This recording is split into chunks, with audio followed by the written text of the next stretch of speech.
Before any dollar gets spent on marketing, probably the most important question is, who are we targeting with the marketing?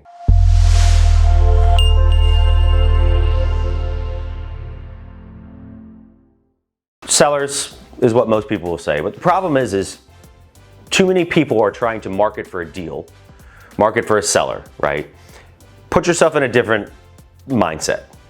You're going to market to properties that fit a certain box, right? Fit a certain criteria. Criteria being something you can go sell, right? Whatever that means. Those are the people we market to in order to have conversations and then figure out if there's any motivation there, right? So it's super important to understand what we can gather and figure out from the data, the list building, right? The initial thing that we put together to say, okay, here are our initial targets that we're going after, and what we need the conversation to tell us, right? When you're list building, you have to understand who you're trying to target. It's easiest if you have, this neighborhood, I have a buyer who's looking for this in this neighborhood, right? Then I can build a list that just says, give me every property in that neighborhood that looks like this. Essentially what the list building and the first step of it is figuring out what properties the seller might be able to sell in a situation that works for you, right? So what does that mean? Really simply, do they have the ability?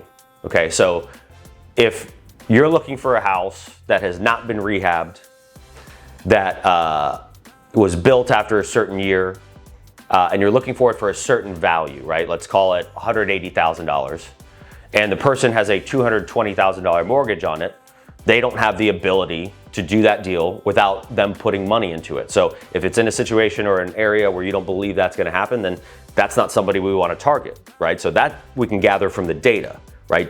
Are they even in a situation where that will work for us? The marketing is just about finding those situations that'll work and then figuring out who you can actually talk to, right? Figuring out where the motivation is. So if you're marketing to try and find a seller, you're missing the point. You're marketing already knowing that the people you're reaching out to should be in a situation where you can make a deal happen. That's the list building piece. The phone call isn't about any of that. The phone call is about, what do they want? What are they looking for? What will make them want to sell that property? Do they need to sell it now? Do they need to sell it 6 months from now? What's the real situation, right? That's why the call, remembering why you're on the phone with the person, is so important. I already know everything I need to know about the property. You can go find all that in the data. When was it built? Who has the mortgage? What's the percentage APR on it? I can figure out from the numbers what their monthly payment likely is, right? You can assume some of this stuff. It's not gonna be accurate, but you can get pretty close. That's all in the data. None of that matters. I've already figured all that out by the time I'm even reaching out to them, let alone they respond to the marketing, right? By the time they respond, now it's about the conversation with the person. Hey, what's going on? How are things? You called me back. Wow, are you looking to sell? Again, it's about the person, the conversation with them, now that we have gotten them to respond to the marketing. Too many people kind of put that into the same piece. It's two different pieces, right? The marketing is just about getting the hand to raise. As soon as they raise their hand and say, I want to talk more, yes, what is this about? Now it's about moving that conversation. Now it's about trying to connect with them.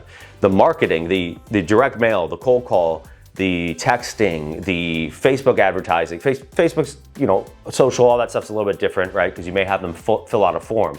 They're now indicating taking action on something. Your outbound marketing, all you want is a hand to get raised. All you want is hey, let's talk further, right? You don't need to do a deal on that. When you remember that, then it changes the way you pull lists and it changes the way you send any kind of outbound communication to them, right? You can now get targeted down to say, okay, in this marketing, in this campaign that I'm doing, I'm looking for this number of bedrooms, this number of bath, built after this year, with a mortgage that's at this date or before, so it hasn't been refied. It's not a brand new mortgage that I know I can't do anything with. These are little factors I could put together in the list, and now instead of, I have to pull 10,000 and blast these 10,000, I have 1,000 that I know these properties meet the criteria I'm looking for, and I can just continue to hit them over and over again. This is where your marketing gets deadly, because when the average person is trying to get through a larger list, and it's gonna take them 6 to 8 weeks to reach out to everybody on that list once, I can go to a smaller list, and in 6 to 8 weeks, I can have 6 to 8 touches out to them. So in the same amount of time it may take you to get through an entire list, I may get through a smaller segment of list that's higher probability because I'm drilling down. I may get through that whole list 8 times. Who do you think's getting the deal quicker?